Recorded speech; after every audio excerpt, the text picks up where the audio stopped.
In Victorian London, when the sun set and the factory whistles gradually fell silent, you could hardly see the warm cooking smoke rising above the slums. Not because people didn't need to eat, but because cooking, this basic skill that has accompanied us since the dawn of human civilization, was quietly disappearing from the lives of the poor.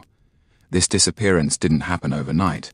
It spread like a slow plague, starting from the lowest levels of the city, gradually devouring people's last memories of home. Imagine the life of Mary Thompson. She was a typical London slum dweller, crammed into a room of less than 10 square meters with her husband and 4 children.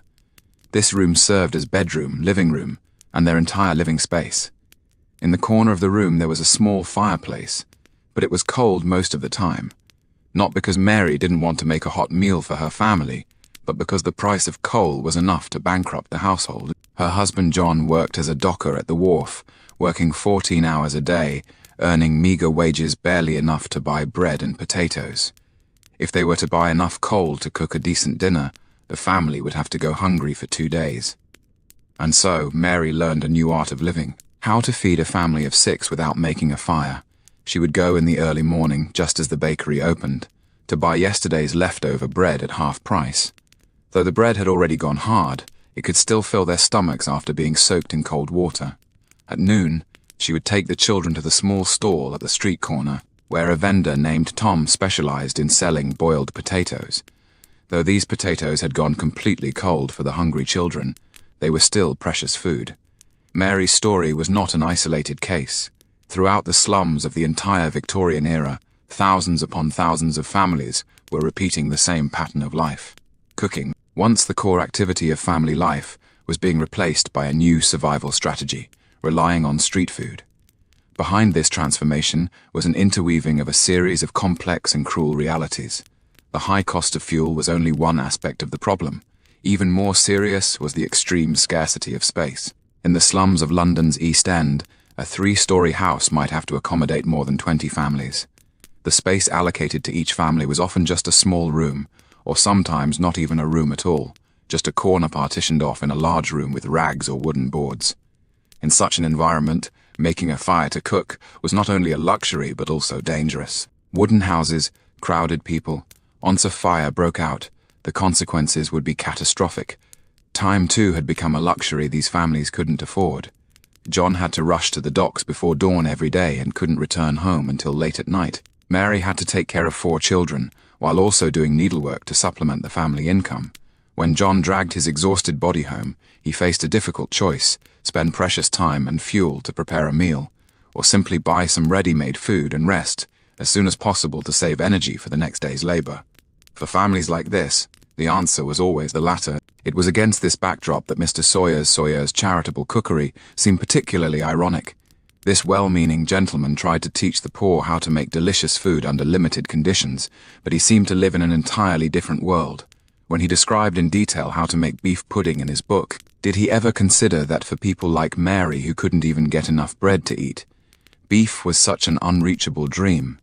When he suggested adding steak, onions, veal, and wine to a hare pie, did he realize that such a recipe for the poor was like describing life in heaven? What is even more ironic is that Mary and her neighbors couldn't even read this book. In a society with extremely low literacy rates, in a household that couldn't even afford candles, books were more luxurious items than food. Sawyer's goodwill thus dissipated in the cruelty of reality, like the cooking smoke that never rose, becoming a beautiful but illusory dream.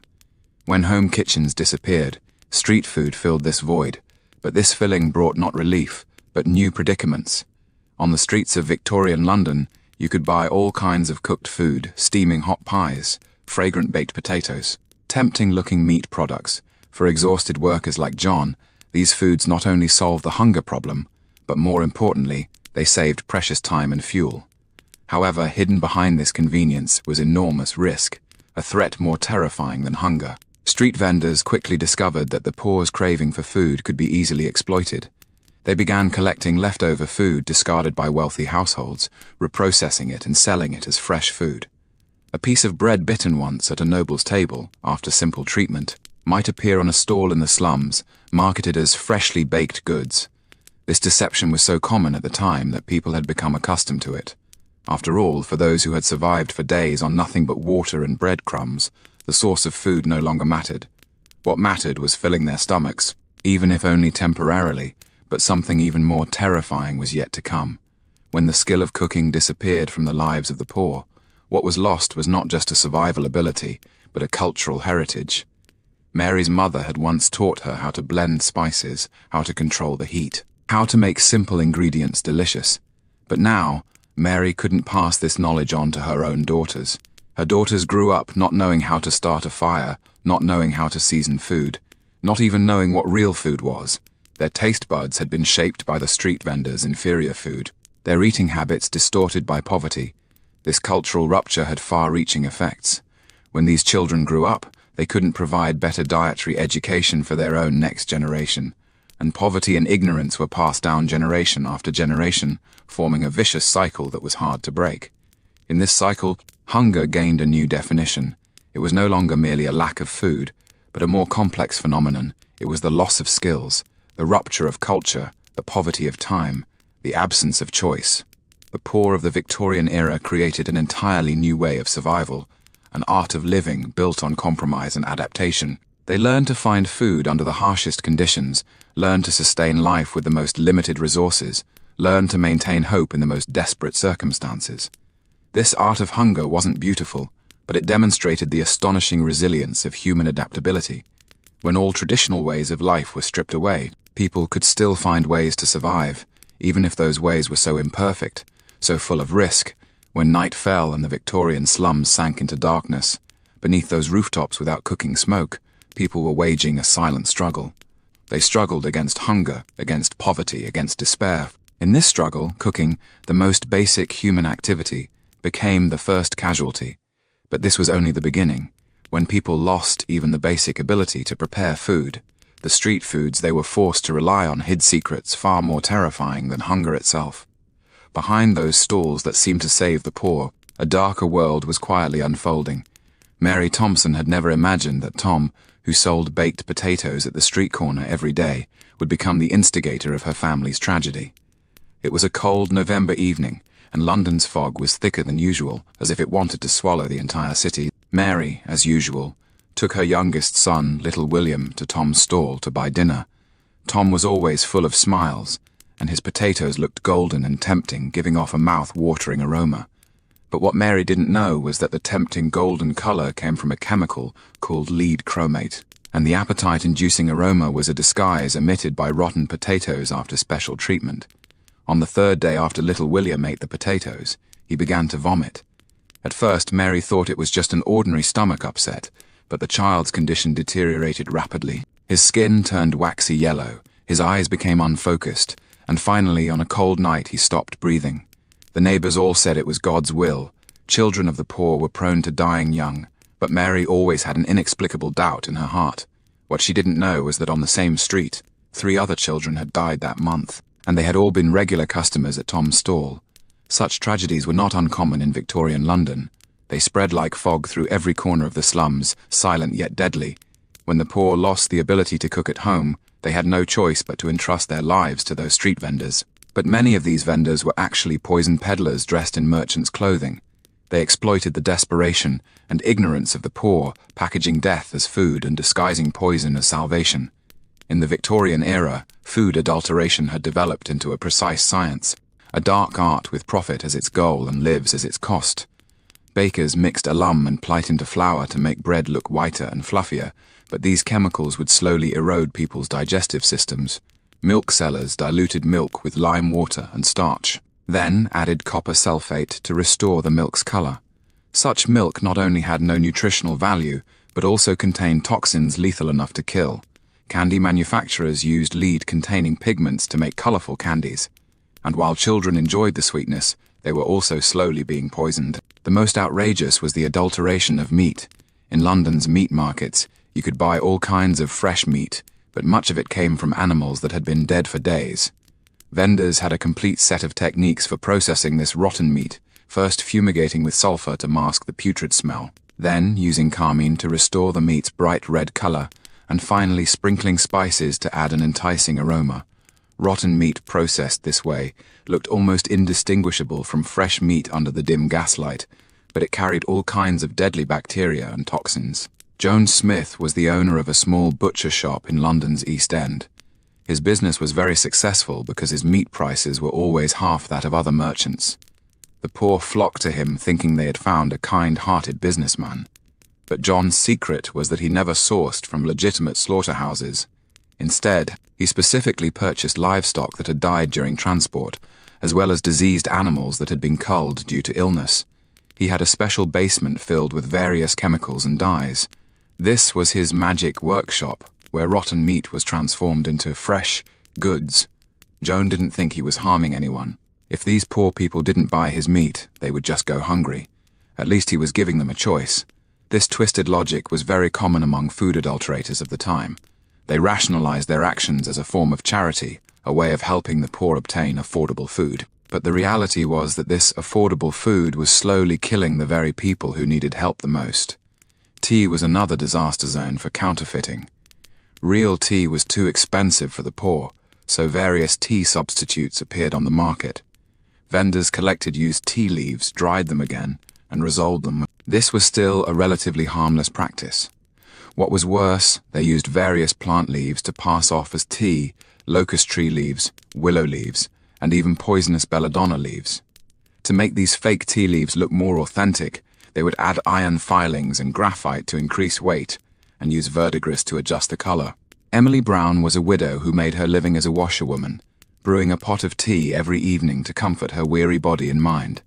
The tea she bought from street vendors was cheap, and though it tasted somewhat strange, it was already a luxury for her. What Emily didn't know was that the tea she drank every day was actually a mixture made from locust tree leaves and verdigris, a mixture that was slowly damaging her nervous system. A few months later, Emily began experiencing numbness in her hands and feet, and her memory started to decline. But she never connected these symptoms to the tea she drank every day. The counterfeiting of alcohol reached a shocking level. The poor couldn't afford real whiskey or gin, but they still needed alcohol to numb their pain and forget life's hardships. Thus, a drink called poor man's gin came into being. The main ingredient of this drink was industrial alcohol, and to mask its pungent smell, manufacturers would add sulfuric acid, turpentine, or even opium. Such gin would not only make people drunk quickly, but also cause permanent physical damage, including blindness, liver failure, and nervous system damage. In the slums of London, there were countless small taverns like the Black Cat Tavern that specialized in providing cheap alcoholic drinks to the poor. The tavern owner William Jones knew what he was selling wasn't real liquor, but he also knew that if he didn't sell these fake drinks, his customers would go elsewhere and his business would collapse. In his view, this was a choice without choice, a decision forced by poverty. But what William didn't realize was that his business was actually systematically poisoning the entire community. The industrial chain of food adulteration was so vast and complex that it had penetrated almost every corner of the poor's lives. From morning bread to evening tea, from children's candy to adults' alcohol, nothing was safe. Nothing was real. Every link in this industrial chain had someone profiting. From the scavengers collecting raw materials, to the craftsmen processing them, to the vendors selling the final products. Everyone played their role in this death machine. What was even more terrifying was that this adulteration received a certain degree of social acquiescence. Government officials knew about the situation, but they chose to turn a blind eye because if food safety regulations were strictly enforced, a large number of poor people would starve to death for not being able to afford real food. This was a moral dilemma. Let the poor eat poisonous food and slowly die, or let them die immediately from hunger. In the eyes of the social elites at the time, the former seemed like a more humane choice. Doctors began to notice some strange disease patterns. In the slums, child mortality rates were abnormally high, adults frequently showed inexplicable poisoning symptoms, and the elderly lived noticeably shorter lives than in other areas. But these medical observations were rarely discussed publicly, because the truth they revealed was too cruel, too hopeless. To acknowledge the prevalence of food adulteration was to acknowledge the failure of the entire social system, to acknowledge that civilized society was systematically poisoning its most vulnerable members. In such an environment, The poor gradually developed their own survival wisdom. They learned to judge food safety by observing subtle characteristics, learned to identify the most common adulteration methods through tasting. But this wisdom was earned at the cost of countless lives. Behind every identification technique were countless victims like little William. Night fell deep, and London's slums sank into silence once again. In those cramped rooms, people fell asleep with fear of tomorrow. They didn't know if the bread they'd buy tomorrow would be safe, didn't know if the candy their children ate was poisonous, didn't know if the tea they drank would take their lives. But they had no choice, because in a society that viewed the poor as expendable, survival itself was a luxury, and safe food was a privilege only the rich could enjoy. In this world where the line between poison and food was blurred, death was no longer a sudden visitor, but a slowly seeping toxin that crept through every bite of food, every drop of drink, gradually eroding the lives of the poor. Meanwhile, at the other end of the city, those who truly held power were enjoying real food, real wine, completely oblivious to everything happening in the slums. Or rather, choosing to ignore it. On a grey morning in London in 1847, Dr. Thomas Wakeley made his way through the narrow cobblestone streets of Whitechapel. The thick fog hung heavy, carrying the acrid smell of coal smoke, and something else, the scent of decay, the smell of too many lives crammed into too small a space. As he approached the tenement building he had been summoned to, the distinguished physician could not have known that he was about to witness a scene that would haunt him for the rest of his life. The building stood before him like a monument to human suffering, its blackened brick walls perpetually seeping moisture. Broken gutters dripped water pooling in the courtyard where children played, if it could still be called playing. Dr. Wakeley paused, staring at the sight before him. These children, these little lives that should have been running in the sunlight, were bent as if crushed by some invisible weight. Their spines curved like question marks, speaking of the cruelty of the times. Their small leg bones bowed outward, chests sunken, skulls abnormally large. This was the true product of the Victorian Industrial Revolution, not the roar of steam engines, not the factory chimneys, but these children forgotten by the sun. In those dark, damp slums, sunlight was a luxury. Towering factory chimneys blocked out the sky, and densely packed buildings obstructed what little light remained. Children grew up in eternal twilight, their bones softening, bending and deforming in an environment devoid of vitamin D. Annie, a 7-year-old girl, had to wake up at 4 every morning to work 14 hours in a match factory. Her mother, a haggard-faced woman, had given birth to 8 children, but only 3 had survived to age 5. Annie's leg bones had already begun to curve, and when she walked, there was a faint grinding sound, the noise of bones colliding in the wrong positions. In this era, rickets wasn't a disease, but a mark of poverty. It was like a cruel brand, marking those who lived at the bottom of society. Doctors knew this disease existed, but they couldn't understand its true cause. They didn't know that in those basements that never saw sunlight, on those streets shrouded in coal smoke, children's bodies were fighting a battle they were destined to lose. The midwife, a similarly malnourished middle-aged woman, received the newborn with trembling hands. The baby's cry was weak and shrill, his skull soft like dough, his chest visibly sunken. This child, if he could survive, was destined to join that generation of rickets. Elizabeth's milk was thin and lacking in nutrition. She herself was starving, so how could she provide enough nourishment for her child? It was a cruel cycle. Malnourished mothers gave birth to weak infants. Weak infants grew into malnourished adults, who then gave birth to even weaker generations. In this era, infant mortality rates were shockingly high. In London's slums, 1 in every 3 babies couldn't survive past their first birthday. Those children who did survive often bore the marks of disease, curved spines, deformed limbs, sunken chests. They were the sacrifices of the Industrial Revolution, living proof of the cost of progress. The government statistics were cold and cruel. The 1851 census showed that in London's East End, over 60% of children displayed symptoms of rickets. Behind these numbers were countless broken families, countless small bodies twisted by disease. Charles Dickens depicted such children in his novels, but reality was crueler than any literary work.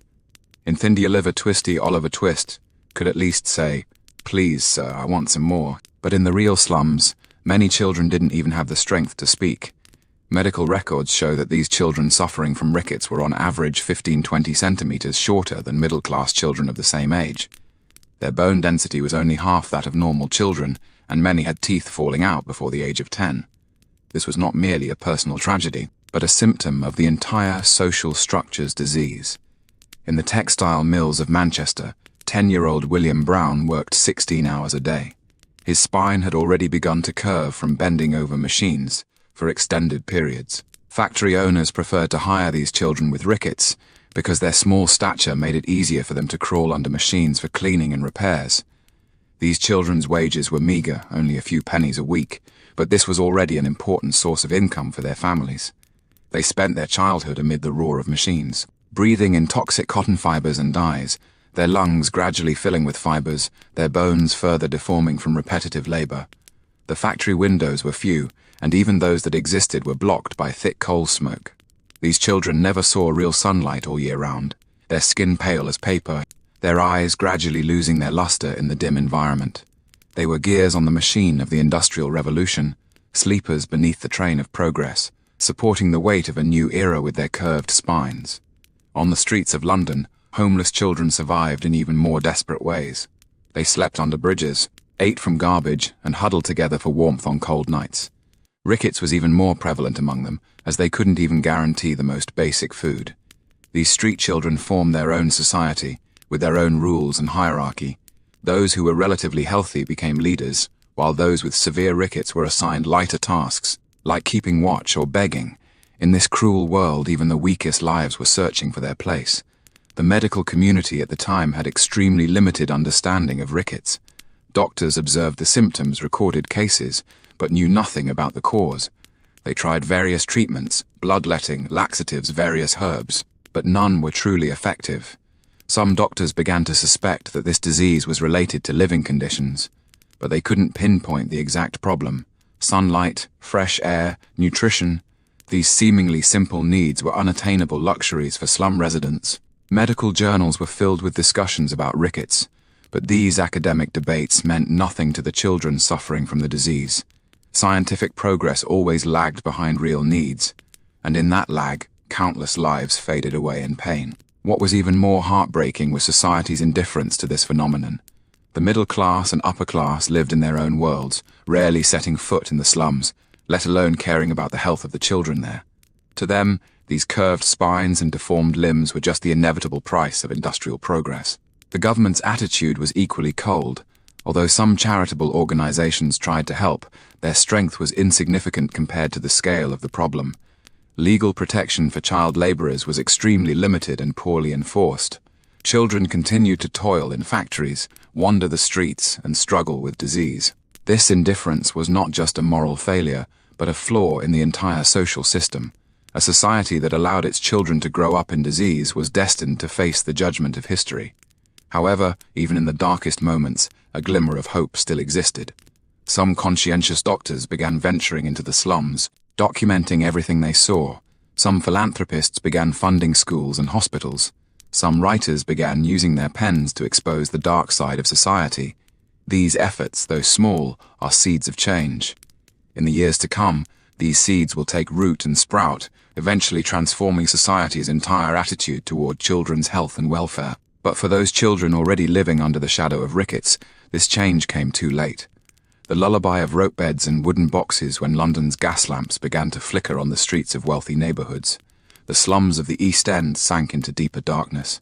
There were no streetlights here, no gas, only the faint candlelight seeping through broken windows like the last breath of the dying.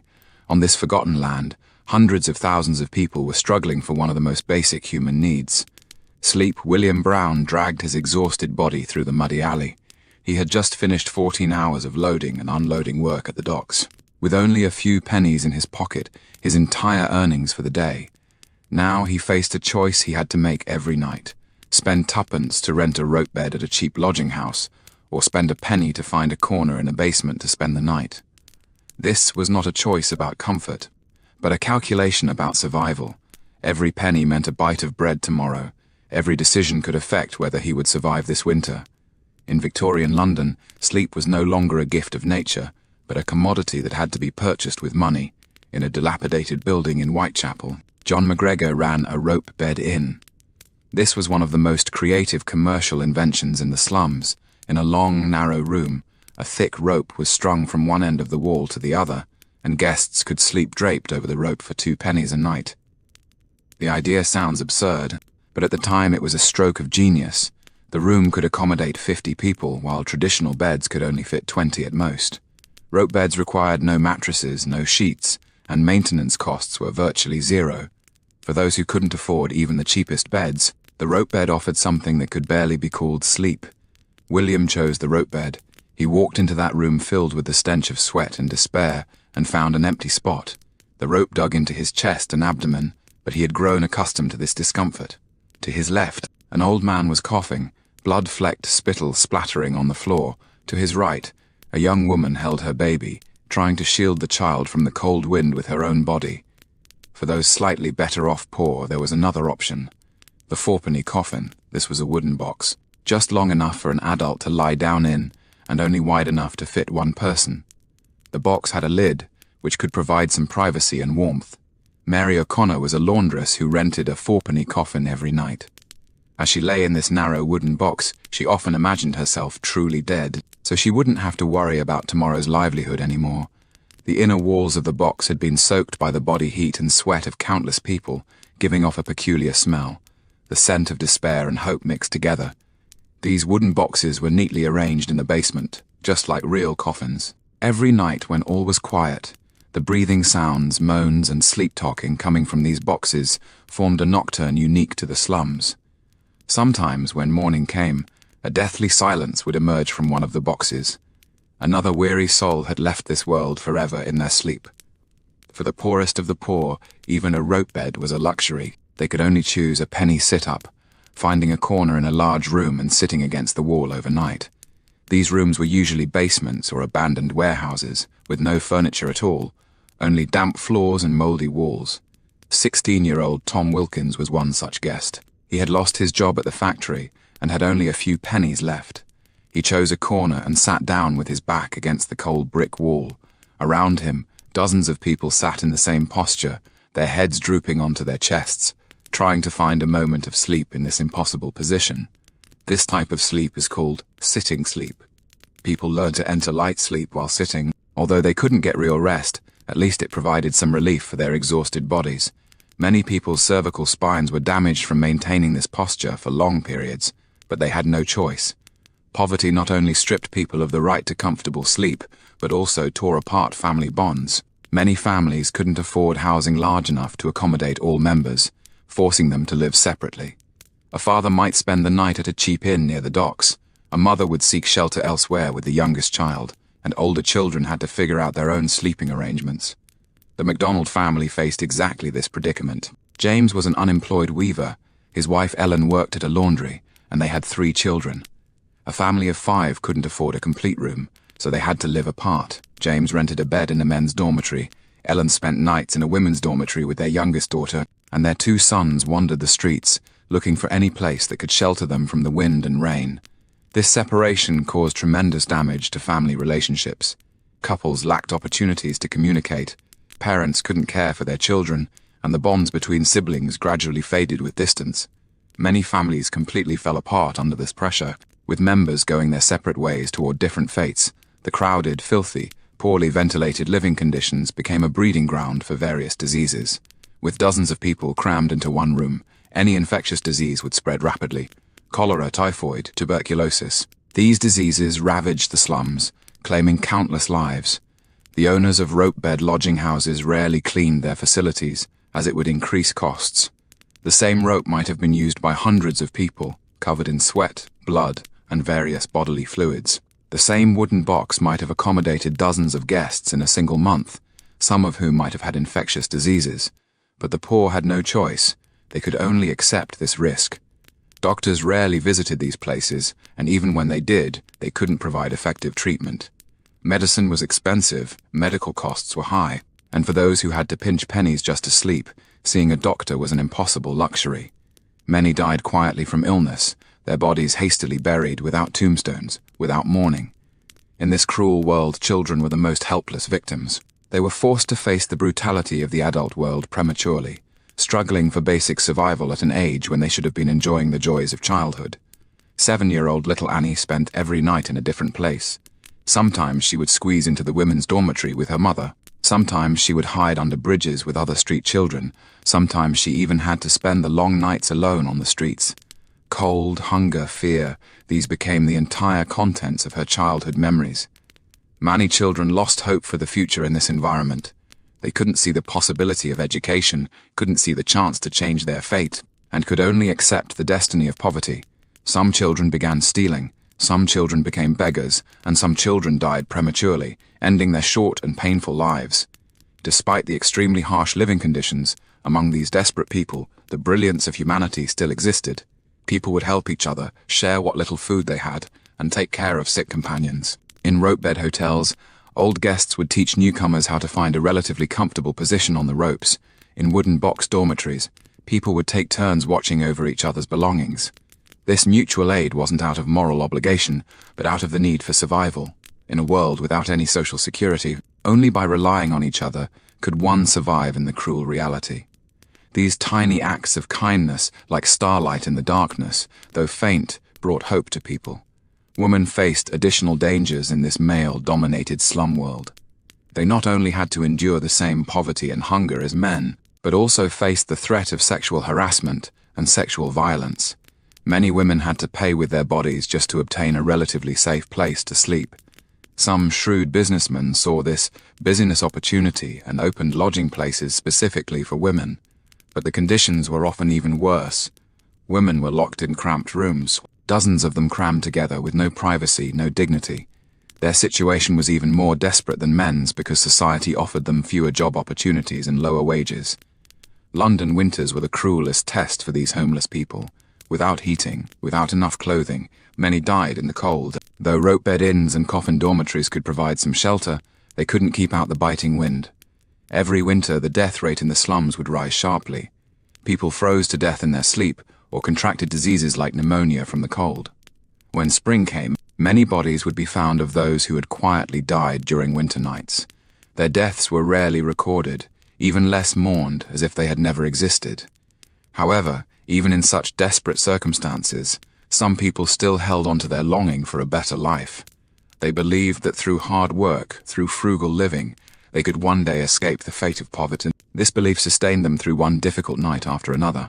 Some charitable organizations began to pay attention to these people's plight and tried to offer help. Though their power was limited, they at least brought a glimmer of hope to the desperate.